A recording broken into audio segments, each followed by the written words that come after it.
terrible pilot who could not safely fly even a small plane.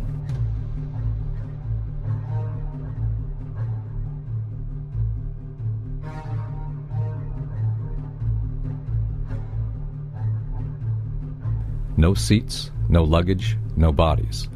Nothing but bricks and limestone. The official explanation is that the intense heat from the jet fuel vaporized the entire plane. Flight 77 had 2 Rolls-Royce engines made of steel and titanium alloy and weigh 6 tons each. It is scientifically impossible that 12 tons of steel and titanium was vaporized by jet fuel. We're also told that the bodies were able to be identified either by their fingerprints or by the DNA. So what kind of fire can vaporize aluminum and tempered steel and yet leave human bodies intact? From my close-up inspection, there's no evidence of a plane having crashed anywhere near the Pentagon. And as I said, the only pieces left that you can see are small enough that you could pick up in your hand. Shortly after the strike, government agents picked up debris and carried it off. The entire lawn was covered with dirt and gravel, so that any remaining forensic evidence was literally covered up. The videos from security cameras, which would show what really hit the Pentagon, were immediately confiscated by agents of the FBI, and the Department of Justice has to this day refused to release them. If these videos would prove that the Pentagon was really hit by a 757, most of us would assume the government would release them.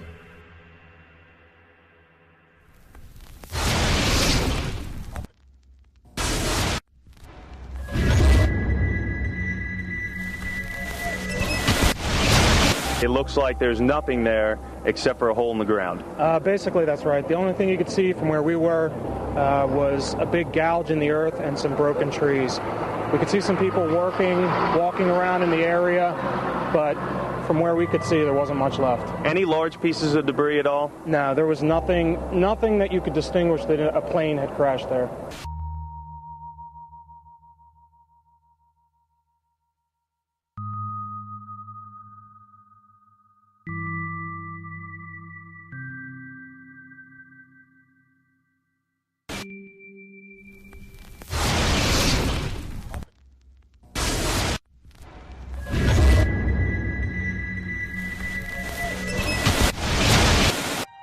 Pancake theory, according to which the fires, while not melting the steel, heated it up sufficiently to cause the floors weakened by the airplane strikes to break loose from the steel columns, and this started a chain reaction. So you would expect then from that theory, which is the official theory, to see a whole stack of floors piled up on top of each other and then a spindle of core columns standing too. The core of each of the twin towers consisted of 47 massive steel columns. If the floors had broken loose from them, these columns would have still been sticking up into the air 1,000 feet. The plane did not cut all those core columns. We designed the buildings to take the impact of the Boeing 707 hitting the building at any location. The building probably could sustain multiple impacts of jetliners. That the plane flew straight into the building? Through him, right. Yeah. So you're saying that the building was actually designed to cope with a hole like that and still survive? Yeah, it was.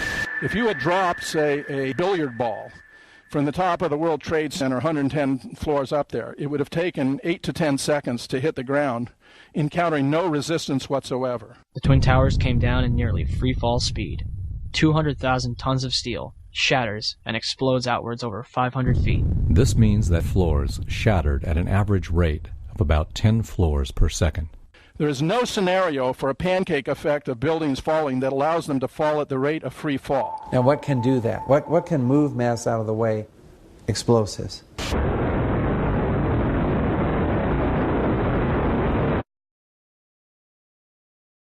"47 huge steel columns going up the core. They're interconnected. How do you get them to fail simultaneously so the core disappears? It looks like those core columns were cut. The way we do this is by cutting the beam at an angle.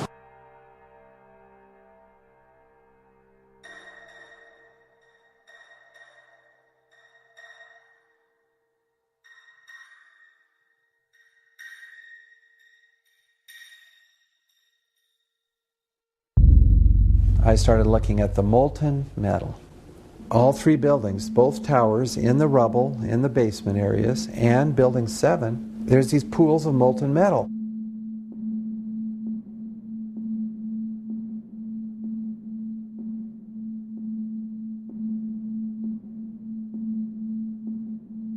You'd get down below and you'd see molten steel running down the channel rails, like you're in a foundry, like lava. The molten steel was found 3, 4, and 5 weeks later, when the rubble was being removed. He said that molten steel was also found underneath World Trade Center 7. So I'm looking through the official reports. What do they say about the molten metal? They say nothing. Now, wait a minute. This is important evidence. So where'd that come from? Thermite is so hot that it'll just cut through steel, through structural steel, for example, like a knife through butter. The products are molten iron and aluminum oxide, which goes off primarily as a dust. You know those enormous dust clouds? You can imagine when you assemble these chemicals on a large scale.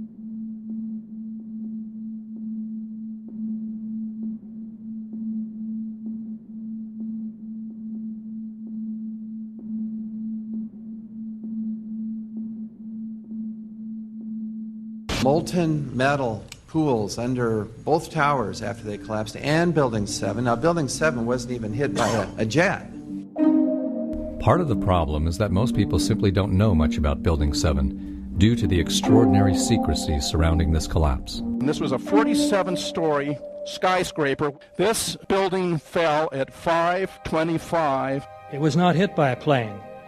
This building had fires on only 2 or 3 floors. And it was brought down by what we know was a controlled demolition. Demolitions, they look just like that. You know, a kink in the middle, and then that building just comes straight down, almost at free fall speed. They first blow one of the central columns so the building falls in on itself. Building 7 had a classic crimp or wedge. Its central column was blown out first, so it didn't structurally damage buildings just a few feet away from it.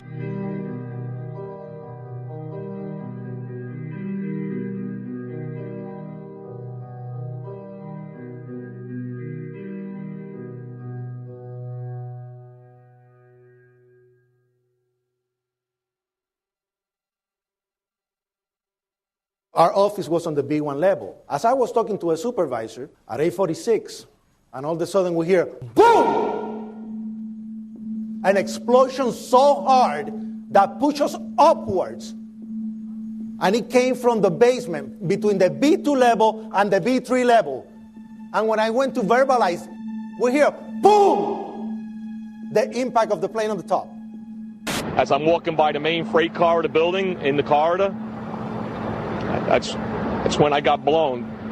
I mean, the impact of the explosion threw me to the floor, and that's when everything started happening. All of a sudden, a big impact happened again, and all the ceiling tile was falling down, the light fixtures were falling. You know, you got to go clear across the whole from 1 to 2 World Trade Center, and then all of a sudden, it happened all over again. Something else hit us to the floor. Right in the basement, you felt it. Walls were caving in, everything that was going on. I mean, I know of people that got killed in the basement. I know of people that got broken legs in the basement. People that got reconstructive surgery because the walls hit them in the face.